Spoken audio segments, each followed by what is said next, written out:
मोक्ष मार्ग प्रकाशक स्वाध्याय सीरीज में आप सबका हार्दिक स्वागत है। दूसरे अधिकार का स्वाध्याय हम यहाँ से प्रारंभ कर चुके हैं और 1 मार्च से 10 मार्च के बीच आपकी इसकी बहुत ही सुंदर तरीके से क्विज होगी। अभी तक हम 8 कर्मों की चर्चा कर रहे थे, उनमें हम घाती कर्मों की चर्चा कर चुके थे। अघातियों में हम वेदनीय कर्म की चर्चा कर चुके थे। अब आज हम यहाँ पर आयु कर्म के उदय से इस जीव की कैसी अवस्था होती है, तो मैं जानना चाहता हूँ भाई साहब की आयु कर्म के उदय से जीव की कैसी अवस्था होती है, वो आप हमको अवगत कराएं। आयु कर्म का काम टाइम को डिसाइड करना है।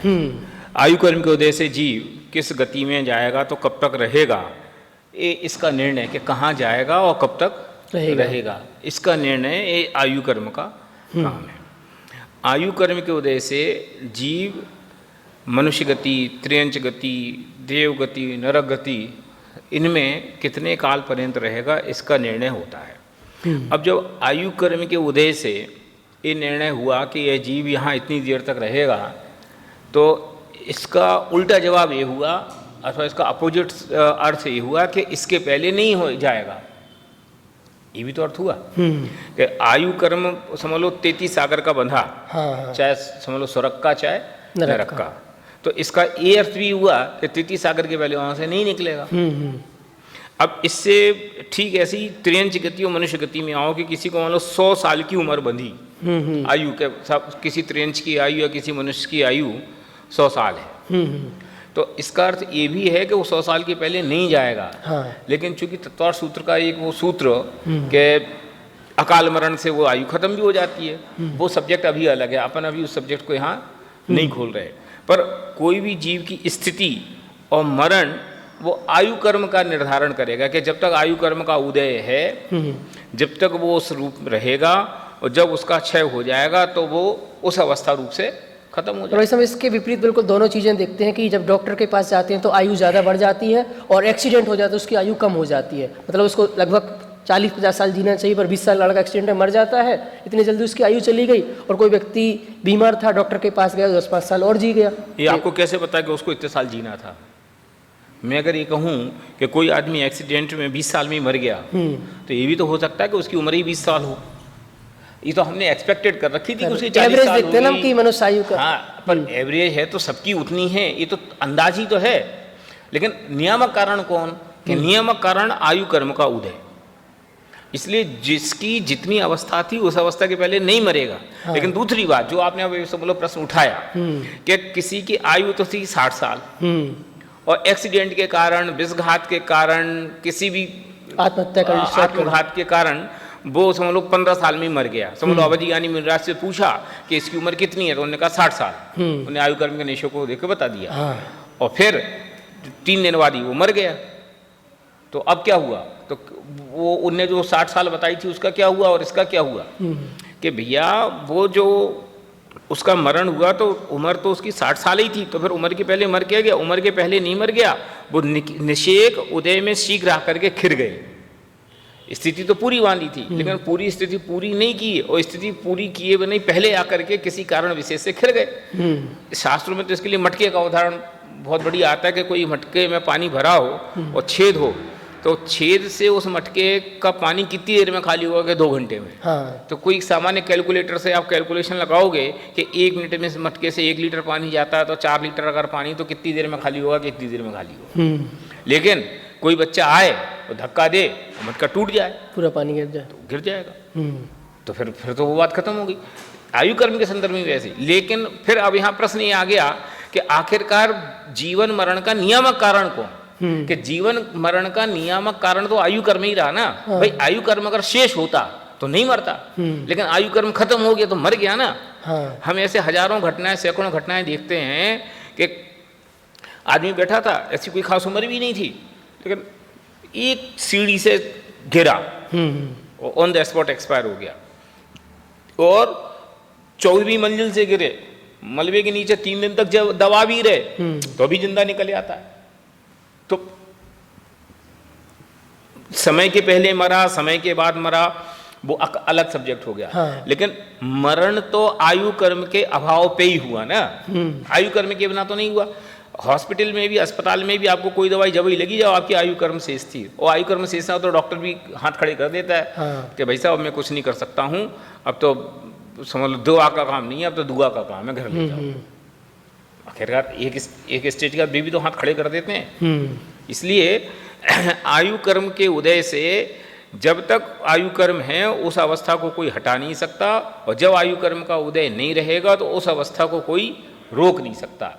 ये बात यद्यपि यहाँ लिखी तो टोडरमल जी ने आयु कर्म के उदयजन अवस्था में, अथवा उसकी पराधीन अवस्था के रूप में, कि देखो कैसी पराधीनता है आत्मा को, कि आत्मा है तो स्वाधीन, हाँ। लेकिन स्वाधीन होने पर भी आयु कर्म के उदय से स्वादेह प्रमाण रहता है। जितने काल की स्थिति है, जैसे मान लो मनुष्य गति में आत्मा का आकार तो ये नहीं है, हाँ। लेकिन जब तक हमें मनुष्य आयु है जब तक इस आकार में रहूंगा, हट नहीं सकता। अब इसमें भी पहले बचपन में इतना था, फिर इतना हुआ, फिर इतना हुआ, अभी कैसा था फिर कैसा हो जाऊंगा। तो स्वदेह प्रमाण रहता है। तो आयु कर्म की कैसी विचित्र पराधीनता है अथवा कैसी विचित्र बात है। तो हम इसको पढ़ते हैं एक बार, फिर देखते हैं। आयु कर्मोदय जन्य अवस्था तथा आयु कर्म के उदय से मनुष्यादि पर्यायों की स्थिति रहती है। जब तक आयु का उदय रहता है तब तक अनेक रोगादिक कारण मिलने पर भी शरीर से संबंध नहीं छूटता। कि शरीर में कितनी तकलीफ हो जाए, कितनी वो हो जाए, नहीं हटेगा। और आयु खत्म हो जाए तो कितने ही करो, मणि मंत्र तंत्र बहु होई, मरते ना बचावे कोई। तो है का कि आयु कर्म खत्म हुआ तो आप 1,00,000 उपाय करना, एक समय बढ़ेगा नहीं, और आयु कर्म रहेगा तो तुम कितने ही उपाय करना, एक समय पहले जाएगा नहीं। मैं इससे ये कहना चाहता था कि है तो चर्चा, तो हाँ ये बात जो मैं कहना चाह रहा था कि है तो बात ये कि पराधीनता की चर्चा की जा रही है, हाँ। कि संसार में आयु कर्म के कारण जीव पराधीन है। लेकिन इसी बात से अगर आप इस एंगल को देखो तो कैसी विचित्र स्वाधीनता है कि माने मुझे पर द्रव्यों के निमित्त से जो पराधीनता है वो दूर होनी चाहिए। क्यों? मेरे को बचाने वाला जिलाने वाला कौन है? कि आयु कर्म के उदय के अलावा और कौन है? तो ये पराश्रय की बुद्धि खत्म होनी चाहिए। क्यों? जब तक मेरे आयु कर्म का उदय है मुझे कोई नहीं मार सकता। संसार में अगर सबसे बड़ा भय कोई है ना तो मरण भय, मरने का भय। और सबसे बड़ी इच्छा अगर कोई है तो जीने की इच्छा है, और जीते रहूं। बाकी सब चीजों में 3 गतियां शुभ और 1 गति अशुभ कही तो देव, नरक, देव, मनुष्य और त्रियंच, 3 गतियां शुभ कही। नरक गति को अशुभ कहा। क्यों? वहां से एक ही विवक्षा कि नरक गति से ये जीव हटना चाहता है, वहां रुकना नहीं चाहता। बाकी 3 गतियों में ये जीव रहना चाहता है। सही है। तो जीने की इच्छा ये सबसे बड़ी इच्छा, और मरने का डर सबसे बड़ा भय। आदमी को मरण का भय दिखा के आपको जितना दुकानदारी करानी करा लो, इंश्योरेंस का जो धंधा है एक है, हॉस्पिटलों का जो भी बिजनेस है एक है। आपको दर्द हुआ, आप गए, उन्हें एंजियोग्राफी करी, अब बोलो भैया डीसीएन करो 10 मिनट, सब मैं आधे घंटे पीछा, ज़्यादा समय नहीं है। अच्छा फिर कि ये इतने का है, ये इतने का है, बोलो कौन सा करना? नहीं साहब बढ़िया वाला करना। पैसा कोई बात नहीं, जान है तो जहान है। कर्जा लेकर के भी, घर बेच करके भी, माने आदमी किसी भी कीमत पे जीना चाहता है। मैंने हिंदी साहित्य में एक जैनेन्द्र करके बहुत बड़े, जैनेन्द्र कुमार एक बहुत बढ़िया लेखक हुए हैं, उनकी एक कहानी पढ़ी थी, आज भी मेरे दिमाग में, वो द्वारा मुझे देखने नहीं मिली, जिजीविषा करके। अच्छा। उसमें उन्होंने एक व्यक्ति का इतना खूबसूरत चित्रण किया कि उसके जीने की इच्छा कितनी तगड़ी होती है कि सड़क पे पड़ा है, भूख प्यास, माने खाने की कोई व्यवस्था नहीं है, शरीर में कीड़े पड़ गए हैं, फिर भी वो मरना नहीं चाहता। ये हमारे अपने जीवन पे घटित होती है कि हम कुछ भी करके जिंदा रहना चाहते हैं, सही, मरना नहीं चाहते। वो राजा वाली कहानी तो मैं कई बार यहाँ सुना ही चुका हूँ। हाँ। कि राजा से पूछा कि अवधिगानी मुनि से राजा ने पूछा कि मेरी उम्र कितनी, कि कहाँ जाएगा, कि तू अपने गटर का कीड़ा बनेगा। हैं मैं नहीं हो सकता। फिर बाद में हुआ क्या, वो सबको मालूम। तो कोई भी जीव अपनी आयु पर्यंत नहीं मरेगा, ये निर्णय हो जाए तो कितनी पराधीनता निकल जाए। मैं इसको कई बार इस एंगल से भी कहता हूँ कि आध्यात्मिक भरोसा अथवा समय सार की जो विषय वस्तु है उसका श्रद्धांत तो बहुत जुदी या दूर की बात है। हाँ। कर्म के उदय का, कर्म के सिद्धांत का भरोसा हो जाए ना, तो तुम्हारे जीवन में से पापाचार निकल जाए, सुख शांति आ जाए, पापाचार निकल जाए। सुख शांति तो उसका बाई प्रोडक्ट है। हाँ। क्यों? क्योंकि पुण्य पाप के उदय से सुख दुख की सामग्री मिलती है। पाप का उदय होगा तो कोई दुख मिटा नहीं सकता, पुण्य का उदय होगा तो कोई दुखी कर नहीं सकता। सिद्धांत है, स्वीकार नहीं है। इसलिए लग रहे हैं 24 घंटे। बोलो, आयु कर्म के उदय से आदमी जीता है, आयु कर्म का उदय ना हो तो रहता नहीं। अब मैं इसको ऐसे भी देखता हूँ कि तुम जीने के लिए कितना न्याय अन्याय, नीति अनीति, भक्ष अपक्ष का हाँ, कि मैं जिंदा रहने के लिए डॉक्टर ये दवाई देगा, ये खानी पड़ेगी, खा लेंगे साहब, कोई बात नहीं, दवाई की तो छूट रखते हैं। ऐसा कितना कितना पाप, कितना कितना अन्याय, कितनी कितनी अनीति, काय बात के लिए कि इसके कारण मैं जी जाऊंगा। अरे इसके कारण नहीं जी रहे, जीना तो तुम्हारा आयु कर्म के उदय से है। और आयु कर्म का उदय जिस सेकंड खत्म हुआ उसके अगले सेकंड रुकोगे नहीं। और गजब बात है कि क्षोभम ज्ञान में ये बात स्वीकृत नहीं है, लेकिन पता नहीं मन के किसी न किसी कोने में आदमी के चित्त में ये बात खचित है। मन की गहराई में आदमी कहीं ना कहीं बात स्वीकार करता ही है कि जब आयु कर्म आएगा, खत्म हो जाएगा, तो मैं नहीं रह सकता। इसके बावजूद उसका भरोसा नहीं है, उस पर एक्सेप्ट नहीं करता, इसलिए उसके जीवन से पापाचार नहीं जाता। टोडरमल जी ने आगे लिखने वाले हैं, ये है ना सबसे लास्ट लाइन, इसलिए प्राप्त पर्याय मात्र में ही अपनी स्थिति मानकर पर्याय संबंधी कार्यों में ही तत्पर होगा। मुझे यहाँ काफी बात कहने की इच्छा थी कि मैं कितना अनादि अनंत, कहीं से आया हूं, हाँ। कहीं जाऊंगा, ये एक पॉज है, ठीक, एक लिमिटेड पीरियड है। अब मुझे कहीं से आया हूं ना तो ये पता है, हाँ। और ना कहीं जाऊंगा ये भरोसा है। हमारा जितना और योग और उपयोग है वो काय में लग रहा है, इस प्रेजेंट को रोकने में। अब इसको मैं एक उदाहरण देता हूँ। अपन शिखर जी जाओ यात्रा करने जाओ तो अपन डिमांड करते हैं अच्छे से अच्छा कमरा दो, अच्छे से अच्छे कमरे में रुक गए। अब अच्छे कमरे में मान लो कोई कमी हो, कोई खराबी हो, तो हम उससे परेशान होते हैं क्या? नहीं होते। कि क्यों? अरे यार 4 दिन की तो बात है, कोई बात नहीं, बल्ब नहीं जल रहा, कोई बात नहीं यार, पानी नहीं आ रहा, नल टपक रहा, कोई बात नहीं, कदाचित सफाई नहीं हो, कोई बात नहीं। क्यों? किस बात से? क्योंकि 4 दिन बाद जाना है। कौन सा बसने आए हैं, 4 दिन तो। अच्छा, फिर वहां से जाते हो तो आपको उस कमरे का कुछ भी विकल्प होता है? कुछ नहीं। अरे रूम से बाहर निकले, फिर उस रूम का क्या हुआ, क्या विकल्प? कोई विकल्प नहीं ना। सेम पोजीशन ये शरीर की नहीं है, बिल्कुल एज इट इज। बस उसमें ऐसा समझ लो कि उसमें 4 दिन या 40 दिन का हिसाब किताब है, इसमें ऐसा समझ लो कि 40 साल या 80 साल का हिसाब किताब है। बॉडी छोटी है, कुछ भी लोग इसमें। एक 80 साल की धर्मशाला ही तो है, बिल्कुल। लंबी से लंबी लेंथ कितनी, 100 साल की मान लो। इसके बाद ये देह के परमाणु जो इतने काल तुम्हारे साथ रहे, ये जब देह छूटेगी तो ये देह के परमाणु रंच मात्र भी तकलीफ पाएंगे। नहीं यार, मैं तो इस आदमी के साथ इतनी देर रहा था, नहीं अब तो मेरी इनसे दोस्ती हो गई है, अब तो मुझे नहीं जाना है, नहीं। अच्छा, उल्टा ये आत्मा के परमाणुओं को रंच मात्र ऐसा विकल्प आएगा? नहीं, भूल ही जाएगा, ध्यान ही नहीं रहेगा। चलो छोड़ो, कोई बात नहीं। अब हम कदाचित दूसरी गति में जाएंगे तो हमें इस गति के संबंधों का कितना ख्याल आएगा? कुछ नहीं। शास्त्रों में तो एक सागरों कितने साल तक तो होश नहीं आता यहाँ देखने का। इससे अच्छी कंडीशन में, अरे अच्छी में जाओ, बुरी में जाओ, जिस पर्याय में जाता हो उस पर्याय की योग कंफर्टेबल हो जाता है, उसमें तन्मय हो जाता है। दूसरी पर्याय की किसको खबर, हम कहाँ से आए, हमने याद किया क्या? नहीं। मान लो हम चाहे नरक से आए, चाहे त्रियंच से आए, चाहे समझ लो विदेश से कहीं से आए, हमें मालूम है कि हम कहाँ से आए, और हमें उसका रंचमत विचार है? नहीं। पर फिर इस पर्याय को हम पर्याय क्यों नहीं मानते, हम इसको धर्मशाला क्यों नहीं मानते, हम इसको परमानेंट क्यों मानते? ये पेंच है।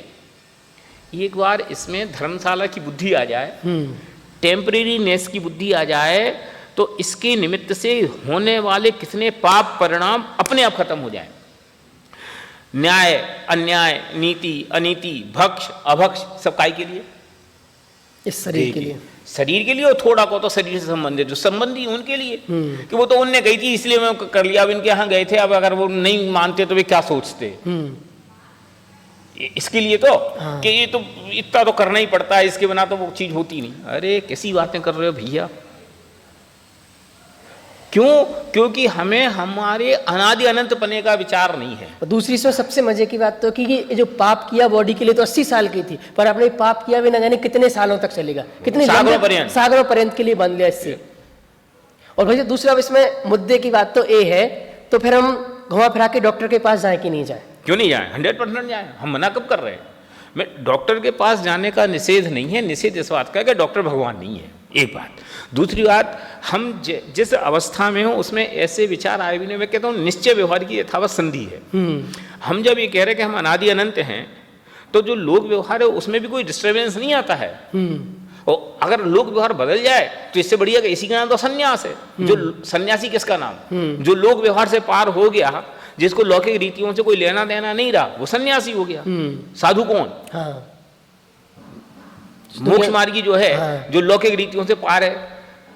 मैं आज ग्रस्त हूं, तुम्हारे घर में कोई सुख दुख का काम हो, मैं नहीं जाऊं तो तुम बुरा मानो। हाँ। लेकिन अगर मैं त्यागी हूं फिर आ जाओ तो बुरा माने। हाँ, फिर कह रहे यार इनको अभी भी लोभ नहीं छूटा, अभी भी राग नहीं छूटा। उल्टी बात है ना। तो कोई आप भी अपेक्षा नहीं करते, हमें भी विचार नहीं आता। बिल्कुल। इसलिए वो हो जाए तो सबसे बढ़िया, लेकिन जब तक नहीं होता कोई बात नहीं। लेकिन अपने श्रद्धान में तो ये बात निर्णय होए, अपने क्षोभम ज्ञान, मैं कहता हूँ स्थूल रूप से भी तो एक अपने धारणा ज्ञान में तो ये आए कि एक द्रव दूसरे द्रव का करता नहीं, कोई किसी को बचा नहीं सकता। ये समय सार का बंध के सामने रखी है। हाँ। मैं सोच रहा था कि नहीं देखना, लेकिन कहीं तो याद आ गई कि बंध अधिकारी की गाथाएं कैसी समझ लो चिल्ला चिल्ला के कह रही। आयु क्षय से मरण हो या बात बढ़ने का। क्यों समय सार में ये बात किस एंगल से है कि तुम्हारी आयु ही तुम्हें बचाती है, तुम्हारी आयु तुम्हें मारती है। इसका अर्थ यह है कि तुम्हें कोई दूसरा मारता बचाता नहीं है। जबकि समय सार में आयु कर्म को स्थापित किया और फिर आगे जाकर के फिर ये भी कहा कि कौन आयु कर्म कौन का कर्म, वो तो परद्रव्य है। बिल्कुल। खुद अपनी योग्यता से जीता है, अपनी योग्यता से मरता है। और मरना जीना क्या वास्तव में? मरण किसका नाम है? ट्रांसफर का नाम। पर्याय बदल गई, इसके नाम तो जीना मरना है। प्रति समय द्रव्य के प्रत्येक गुणों की पर्याय बदल रही कि नहीं? बदल रही। हमें इसमें कोई सुख दुख है? क्यों? वो हमें ज्ञान का ज्ञान नहीं बनती, इसलिए हमें उसमें सुख दुख नहीं है। लेकिन ये मनुष्य की पर्याय जाती है और दूसरी पर्याय आएगी तो उसमें हर्ष विषाद का चक्कर है। हमारे पिताजी मरे तो हमें दुख है, पिताजी का हुआ क्या है? अच्छा, दुख क्या है? वो क्या है एक्चुअल? सोचो। मैं कोशिश करता हूँ सोचने की कि वो जो दुख है ना कि पिताजी हमारे मर गए तो हमें बहुत दुख है, कि क्या दुख है? अभी तक सारी चीज़ें ला के दे रहे थे, जो अनुसारी अनुकूलता बनी थी, पिताजी का बहुत अच्छा रेपुटेशन थी, नाम था, तो उनके नाम से सारे काम हो जाते थे। तो ये पिताजी के लिए दुख है कि खुद के लिए दुख है? खुद के लिए दुख है। फिर और हम कहता रहे अरे यार, मैंने उनकी डिपेंडेंसी हट गई, उनकी छाया हम पे से हट गई, अब सब चीज मुझे ही देखनी पड़ेगी। जिम्मेदारी हमारी। हाँ, तो मैंने हमारे लिए एक बढ़िया हेल्पर था। अभी थोड़ा कहने में भद्दे शब्द लगते हैं, लेकिन बात तो एक्चुअल ऐसी ही है। कौन इस बात की चिंता करता है कि हमारे पिताजी चले गए तो दूसरी गति में गए होंगे तो कैसे रहे होंगे? सही। अरे उन्होंने जीवन भर क्या किया, उसके लिए उनकी गतियों का क्या व्यवस्था हुई, इसका कौन कितना विचार करता है? कोई विचार नहीं। खैर, अब इस विषय पे तो आप जितना जाओगे उतना कम है। तो देखो, आयु कर्म के उदय से मनुष्य आदि पर्यायों की स्थिति रही, तो जब तक स्थिति है तब तक कोई कारण मिले संबंध छूटेगा नहीं, और जब स्थिति नहीं है तो कोई किसी को रोक सकता नहीं। और होगा क्या कि शरीर और आत्मा अलग अलग हो जाएंगे। मुझे पंक्ति तो लिख लेने लायक है बार बार। अरे अभी इसमें बहुत सारी ऐसी पंक्तियां हैं। चलो आगे। जब तक आयु का उदय रहता है तब तक अनेक रोगादि कारण मिलने पर भी शरीर से संबंध नहीं छूटता, तथा जब आयु का उदय ना हो तब अनेक उपाय करने पर भी शरीर से संबंध नहीं रहता। बोलो, अनेक उपायों के पेटे में ग्रहित मिथ्यात्व, अग्रहित मिथ्यात्व, न्याय अन्याय, नीति अनीति, भक्ष अभक्ष सब डालो। कोई भी टैबलेट तो खा लेंगे, बच जाए बस। चाहे वो शाकाहारी है, मांसाहारी है, जीवों की हिंसा से बनी है, अहिंसा से बनी है, नहीं, दवाई में तो छूट है। हमें तो चलता है। उसी काल आत्मा और शरीर पृथक हो जाते हैं। इस संसार में जन्म, जीवन, मरण का कारण आयु कर्म ही है। यहाँ 3 शब्द लिए सब, जन्म, जीवन, मरण। मतलब स्टार्टिंग पॉइंट और ये पूरा पॉइंट, उसका स्थितिकरण वो जीवन। माने जन्म माने तो एक पर्टिकुलर पर है कि मनुष्य गति में आ गए। हाँ, ये आयु कर्म, ये आयु कर्म का स्टार्ट हुआ, तो ये जन्म हो गया। हाँ। अब जब तक मरेगा नहीं, जब तक है ना वो लगातार चल रहा है, कंटिन्यू। आयु कर्म का लगातार उदय बना हुआ है, जब तक वो है, जैसे उसका उदय खत्म होगा तो खत्म हो जाएगा। तो जन्म, जीवन और मरण, इसको ऐसे भी करो, जन्म, स्थिति और मरण, तो भी सही है। मतलब मरण भी आयु कर्म से ही है। आयु कर्म का क्षय हुआ तो मरण हो गया, आयु कर्म का उदय है तो जीवन है। अच्छा, जब नवीन आयु का उदय होता है तब नवीन पर्याय में जन्म होता है। और इसमें भी और बढ़िया बात कि आयु कर्म छूटा तो तुम मर गए, तो मर गए माने क्या हुआ कि ये आयु कर्म गया और दूसरा आयु कर्म तत्काल चालू। सही नहीं तो फिर आयु कर्म का उदय खत्म हो जाएगा। तो आत्मा अधर में थोड़ी लटका है, या तो आयु कर्म के बिना सिद्धालय में, और नहीं तो इस गति से गया तो यही ये व्यवस्था डिसाइड हो गई कि अब ये कहाँ जाएगा। और बस जैसे ही ये गति खत्म हुई, जैसे ही, सॉरी गति नहीं, ये जैसे ही आयु खत्म हुई तत्काल दूसरी आयु चालू हो गई। बिल्कुल। फिर तो कहाँ खत्म हुआ? अगर दूसरी आयु, इस टेबल की नौकरी खत्म हुई, उस टेबल पे उसको तत्काल नौकरी तैयार रखी है, अच्छी है बुरी है, वो ये तो तुमने इस टेबल पे क्या किया उस पर डिपेंड कर रहा है। बिल्कुल सही। वास्तव में तो इस टेबल पे क्या किया इस पर डिपेंड कहना भी बहुत औपचारिक है। कई बार ऐसे हम एक दिन जा रहे थे बबलू जी के साथ, तो ऐसी चर्चा हुई कि गति अनुसार मति के मति अनुसार गति। बहुत चलता है टॉपिक, इसमें बहुत बहस हुई, माने चर्चा हुई, बहस तो क्या कि गति अनुसार मति। क्यों कि जिस गति में जाना हो उसके अनुसार दिमाग लगता ही लगता है। हाँ। कोई को नरक जाना हो तो स्वभाव कैसे कर सकता है? सही बात है। लेकिन जब आप इसकी लेंथ पे विचार करो तो फिर वो गति अनुसार मति तो ठहरता ही नहीं है, मति अनुसार ही गति ठहरती है, एक गति अनुसार ही मति ठहरती है। कि क्यों? क्योंकि गति, कौन सी गति में जाना है ये तो आज से नहीं, आज से अनंत काल पहले से सब डिसाइड है ना आपके अनंत पर्याय। अच्छा, अब केवल ज्ञान में आयु कर्म तो बंधेगा कितना? एक बद्धमान आयु, एक भुज्यमान आयु। भुज्यमान जो भोग रहे, हाँ। बद्धमान जो अगली बंध रहे। बद्धमान मतलब जो, हाँ, भुज्यमान भोग रहे हो, बद्धमान मतलब जो आने वाली, इतनी बंधेगी। अब अवधि ज्ञानी मुनिराज से पूछो कि ये कहाँ जाएंगे तो क्या बताएंगे? अगली गति में जाएंगे। अब मुझे अवधि ज्ञान की ज़्यादा मर्यादा के बारे में ख्याल में नहीं है कि कितना आगे तक का बता सकते हैं, इसलिए मैं उस पर ज़्यादा कमेंट नहीं कर रहा हूँ। पर एक लिमिट की बात तो वे नहीं बता सकते। हाँ, एक लिमिट ही बता सकते। लेकिन केवल ज्ञानी से पूछो कि इनका समझ लो इतने बाद ये भाव कहाँ होगा, तो बताएंगे कि नहीं? बता देंगे, बता देंगे। अब मान लो उदाहरण के लिए केवल ज्ञानी ने बताया कि पीयूष जैन का ये भाव यहाँ से मर करके वो स्वर्ग में, तीसरे स्वर्ग में, या समझ लो जहाँ तक की वो मर्यादा हो पंचम काल की, हाँ, वहाँ तक जाएंगे। ठीक है। अब मैं पूछता हूँ कि पीयूष जैन के पास ये फ्रीडम है कि वो नरक में जाने का भाव कर सके? नहीं। क्यों? डिसाइड तो ये है कि हमें वहाँ जाना है। अब जब वहाँ जाना है तो ऐसे थोड़ी गए ऐसे ही चले जाएंगे। तो जाएंगे तो उसके योग्य भाव होंगे कि नहीं? बिल्कुल। और जब उसके योग्य भाव होंगे तो वो भाव हवा में हो जाएंगे कि उसके योग्य वातावरण मिलेगा कि नहीं मिलेगा? समझ लो उस मंद कसाय के लिए, शुभ भाव के लिए जो भी योग्य वातावरण परिकर जो होना चाहिए वो सब होगा ना। तो फिर तो यहाँ से छोड़ के चले गए थे बीएड करने, बाहर जाते मास्टर बनते, फिर वापस यहीं आ गए, मतलब इस माहौल में ही तो बनेगा कि नहीं बनेगा? कहाँ जाएगा वो? इसलिए कि आदमी क्यों बट डर रहा है? तुम्हें आदमी कर्म सिद्धांत ही नहीं पता, तुम्हें आत्मा की अनादि अनंतता नहीं पता, तुम्हें कर्मों का स्वरूप नहीं पता, इसलिए तो इतनी स्थूल बहस में और इतने स्थूल विवाद में पड़े हो। तो एक बार इसका भी निर्णय कर लो तो ये अनंत निराकुलता हो जाए, अनंत पराधीनता चित्त में से निकल जाए। खास करके स्थूल पराधीनता तो चित्त में से निकल ही जाए, है ना। कि आयु कर्म में जब नवीन आयु का उदय होता तो नवीन माने ये आयु खत्म हुई और गारंटेड अगली आयु तैयार खड़ी है, इसलिए परेशान हो रहा है कि इस घर से जाएंगे तो कहाँ जाएंगे, कि चिंता मत कर, तेरे रहने की व्यवस्था पहले ही से दूसरे घर में कर दी गई है, उसका किराया भर दिया गया है। अच्छा, फिर यानी अच्छी गति में जाना भी हमारे हाथ में नहीं है और बुरी गति से बचना भी हमारे हाथ में नहीं है। अगर सर्वज्ञता का ख्याल हो तो पक्की बात तो ऐसे ही है। हाँ, सच में जिनको इन बातों पर श्रद्धान है वो एक विकल्प ना करें कि हम नरक जाने से बच जाएं और स्वर्ग जाने के लिए कोई उपाय करें, ऑटोमेटिक इस बात की लेकिन श्रद्धा ये है। बात कह करके हमें स्वच्छंदता को एक्सेप्ट भी नहीं करना चाहिए। ठीक है साहब, अब तो जहाँ जाना नक्की है वही होएगा। मैं फिर आपसे कहता हूँ कि जहाँ जाना नक्की है तो अकेला नक्की नहीं है कि उसके पांचों संभाएं नक्की है। तो करने तो वो स्वच्छंदता वही करेगा, इसको नीचे जाना होगा। हाँ, फिर तो वो पांचों संभाएं नक्की है ना। स्वभाव भी, निमित्त भी, होनहार भी, पुरुषार्थ भी, काल लब्धि सब तो है नक्की। तो जहाँ जाना है, जैसे मान लो स्वर्ग जाना है तो स्वर्ग का पुरुषार्थ भी होगा, उसकी काल लब्धि भी आएगी, निमित्त भी होंगे, सब होगा, का नहीं होगा। फिर वह रुचि के अनुसार वीर वैसा काम करेगा उसका। जब नवीन आयु का उदय होता है तब नवीन पर्याय में जन्म होता है, तथा जब तक आयु का उदय रहे तब तक उस पर्याय रूप प्राणों के धारण से जीना होता है, तथा आयु का क्षय हो तब उस पर्याय रूप प्राण छूटने से मरण होता माने है। मरण और जीवन कितना, कि वो पर्टिकुलर आयु चली गई इसका नाम मरण, पर्टिकुलर आयु आ गई उसका नाम जीवन।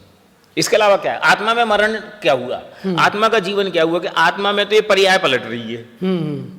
मतलब ये जो आयु कर्म कह रहे हैं आप, इस शरीर पे घट रहा है, आत्मा तो आत्मा परफेक्टेड नहीं है। अब आत्मा तो इसलिए इफेक्टेड है ना क्योंकि आत्मा उस शरीर के बंधन में हो गया। हाँ, पर इस आयु कर्म से आत्मा जिंदा नहीं है। अरे आत्मा तो अपने स्वभाव से जिंदा है, हाँ, वो तो त्रिकाल है, त्रिकाल है। लेकिन वो आयु कर्म से भी बंधा हुआ है, हाँ, ना बंध रहा है। तो आयु कर्म से बंधा माने अब आत्मा को ये सुविधा नहीं है कि वो मनुष्य उसको आयु मिली तो नहीं वो तो तुरंत आयु रूप हो जाए। हाँ, वो कुत्ते के शरीर में नहीं जा सकता, उसको मनुष्य के शरीर में रहना पड़ेगा, ये इसकी बंधन है।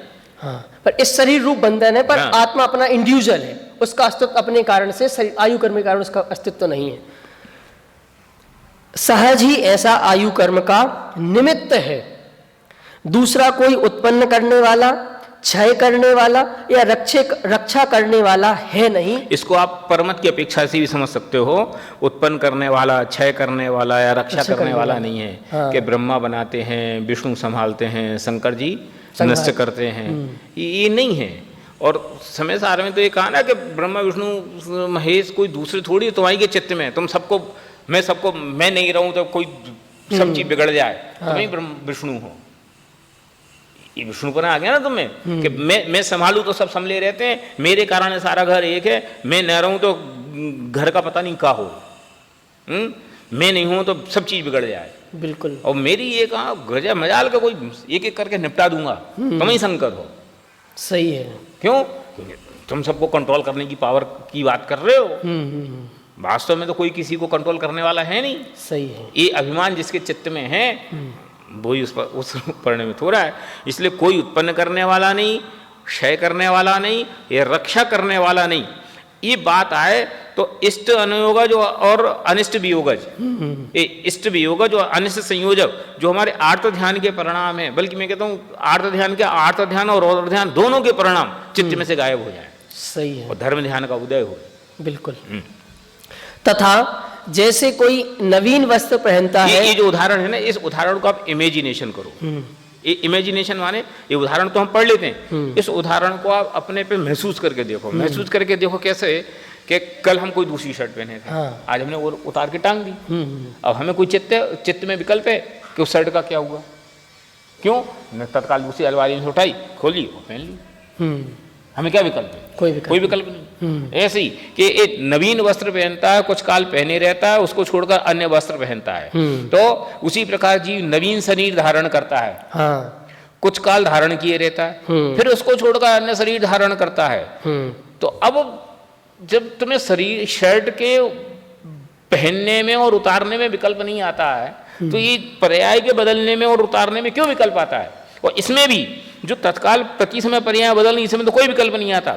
मैं बचपन में आया, फिर युवावस्था में आया, फिर प्रौढ़ हुआ, इसमें तो हमें कोई विकल्प नहीं। मर जाऊंगा, अरे यार उसमें सब कोई विकल्प है। उसमें दुनिया भर का संसार का काम जुड़ा हुआ है, कर लेना देना है, उसमें सबके सुख दुख जुड़े हुए हैं, क्या काम का है? सही है। जैसे कोई नवीन वस्त्र पहनता है, कुछ काल तक पहने रहता है, फिर उसको छोड़कर अन्य वस्त्र पहनता है, उसी प्रकार जीव नवीन शरीर धारण करता है, कुछ काल तक धारण किए रहता है, फिर उसको छोड़कर अन्य शरीर धारण करता है। तीनों चीज आ गई, जन्म, जीवन और मरण। इसलिए शरीर संबंध की अपेक्षा जन्माधिक है। जन्म है तो काय का शरीर के संबंध तो जन्म है। इस शरीर को धारण किया तो इसका जन्म हो, फिर दूसरा शरीर को धारण किया तो उसका जन्म, तीसरा आत्मा तो त्रिकाल है। जीव जन्मादि रहित नित्य ही है, तथापि मोही जीव को अतीत अनागत का विचार नहीं है, इसलिए प्राप्त पर्याय मात्र ही अपनी स्थिति मानकर पर्याय संबंधी कार्यों में ही तत्पर हो रहा है। इसको अगर आपके पास मार्क करो तो उसे अंडरलाइन कर लो, नहीं तो आप अपनी कॉपी पर अलग से लिख लो। हाँ। कि अतीत अनागत का विचार नहीं, आत्म आत्मा की अनादि अनंतता का विचार नहीं कि पहले था आगे भी रहूंगा, इसका विचार नहीं है। इसलिए प्राप्त पर्याय मात्र ही अपनी स्थिति मानकर पर्याय संबंधी कार्यों में तत्पर है। माने इस पर्याय में क्या हो सकता है उसके हिसाब से जितने एक आप अपने राग द्वेष का विस्तार देखो। काय बात के लिए? किसी व्यक्ति ने मेरे पैसे ले लिए, मैं मरते मर जाऊंगा, उसका मुंह नहीं देखूंगा, समझता क्या है अपना? ये का है, ये पर्याय संबंधी कार्यों में तत्पर होना है। ऐसी राग में कि भैया तुम तो 7 जन्म की प्रीति हो, अगले भाव में भी मैं ऐसी भावना भाऊंगा, ये का है? जो पर्याय संबंधी कार्यों में तत्पर हो रहा है। अरे यहाँ से मरे, मैं इसको ऐसे भी कहता हूँ कि अपन विद्यार्थियों को जब विदाई समारोह है ना, हाँ। तो 5 साल बाद अब लड़के निकल गए, तो 5 साल तक अपने साथ रहे, तो हाँ। जितना संपर्क रहा उसमें जो भी समझ लो अनुशासन प्रशासन के निमित्त से जो भी राग द्वेष हुआ है, अब उन राग द्वेषों का कुछ मतलब जीरो हो गए। अब तो भी जब आएंगे, लौट के आएंगे, तो समझ लो 2 साल 5 साल 10 साल बाद जब भी जैसी उन्हें अनुकूलता होगी भी आएंगे, तो अपन मिलेंगे तो कैसे मिलेंगे? एक सहज भाव से, साधर्मी पर नहीं मिलेंगे। फिर कह रहे भाई साहब आप तो वही हो जिनने में ऐसी बात होगी नहीं। फिर क्यों? अरे यार इन्होंने हमारा बहुत ध्यान रखा है।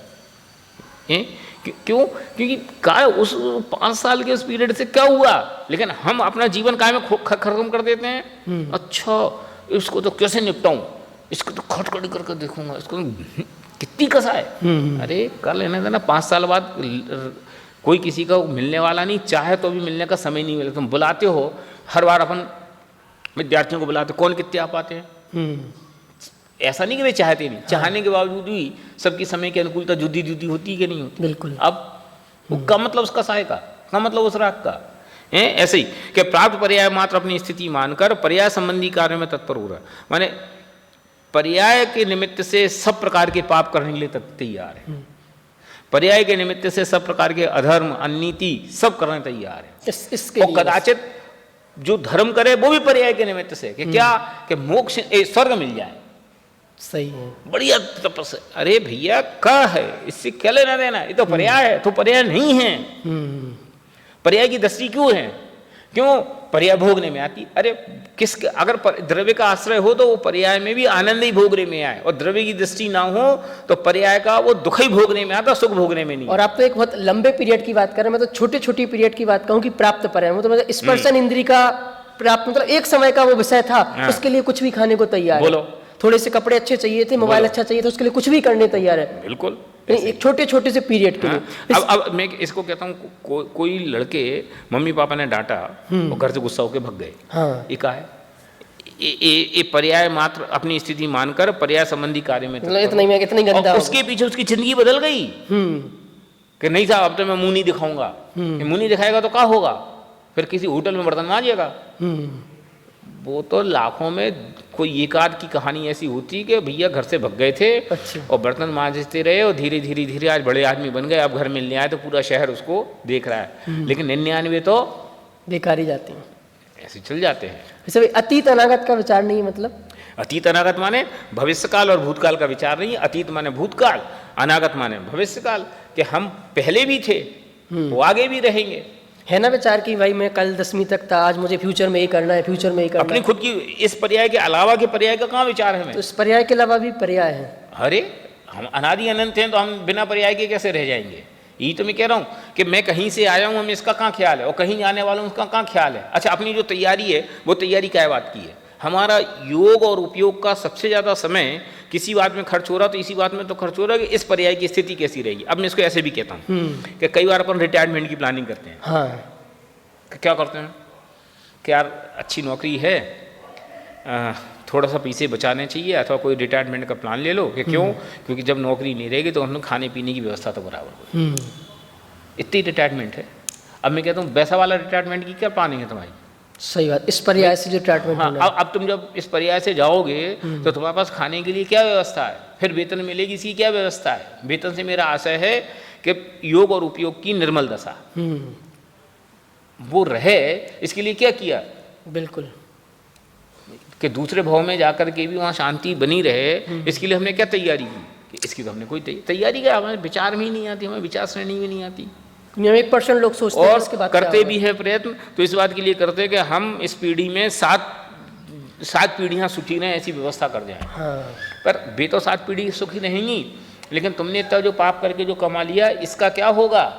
और वो रहे नहीं रहे, वो उनके पुण्य पाप के अकॉर्डिंग है। यानी धीरू भाई अंबानी इतनी सारी संपत्ति दे गए थे, फिर भी अनिल अंबानी आज सब बेकार हो गया। बिल्कुल, क्यों नहीं? चक्रवर्ती का बेटा चक्रवर्ती रहे, गारंटेड तो ये कि वो रहता नहीं है। क्यों?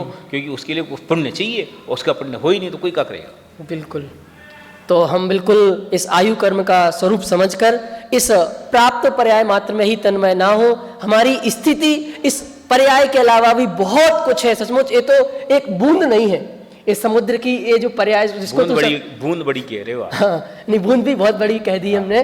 तो इसकी स्थिति नहीं है तो हम इसमें ही अपना पूरा समय शक्ति उपयोग खर्च ना करें। इसके आगे पीछे भी बहुत कुछ है, उसके बारे में हम विचार करें। और वैसे मुझे अभी तत्काल क्लिक हुआ कि यहाँ वाला जो चैप्टर लिया इस समय सार के बंधाधिकार से लिया, और जो एग्जाम्पल दिया हम लोगों ने भगवत गीता पढ़ी है हमारे कोर्स में थी कॉलेज के, तो उसमें बिल्कुल हूबहू ऐसा श्लोक है, बासांसी जीर्णानी यथाव्या है। इस तरह कोई व्यक्ति कपड़ा बदल लेता है, वैसा नया शरीर धारण कर लेता है, यही बात यहाँ पर है। तो बहुत लेकिन मैं फिर कह रहा हूँ, गीता और समय सार के उपदेश में जमीन आसमान। हाँ, नहीं मतलब उदाहरण की बात कर रहा हूँ। शायद एक बार कहा भी आपने कि गीता में भी आत्मा का स्वरूप का उपदेश है, समय सार में भी आत्मा के स्वरूप का उपदेश है। दादा ने अपने लेख में बहुत विस्तार से लिखा भी है कि गीता में भी लिखा कि आत्मा अजर अमर है, कोई मारे तो मरता नहीं, कोई बचाए तो बचती नहीं, है ना, वो अपने ही उससे होती है। हाँ। समय सार में भी यही लिखा।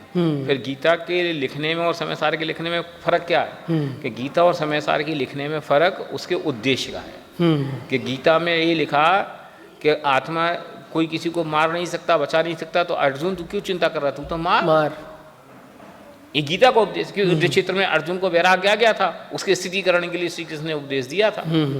और समय सार में कि जब कोई किसी को मार बचा ही नहीं सकता तो ये विकल्प काय बात के लिए, इन विकल्पों से विराम हो। फर्क हो गया ना। बिल्कुल। तो इस तरह हमने आयु कर्म का स्वरूप समझा। ये बहुत ही इंपॉर्टेंट टॉपिक, इसमें बहुत सारी पंक्तियां जिन्हें आपको याद रखना है। और अब हम अपनी अगली क्लास में इसको मैं ऐसा कहता हूं कि जैसे ये होता है ना चिंगम, चिंगम आप मुंह में लो और 2-3 बार चबाओ और फिर थूक दो, तो उसका मजा नहीं आता। चिंगम का असली मजा कब आता है? चबाती रहो। कि जब आप उसको आधा पौन घंटे मुंह में रखो, चबाओ, फिर आप उसको फुलाते हो ना तो वो फूलती है। तो चिंगम का असली मजा तो वो है।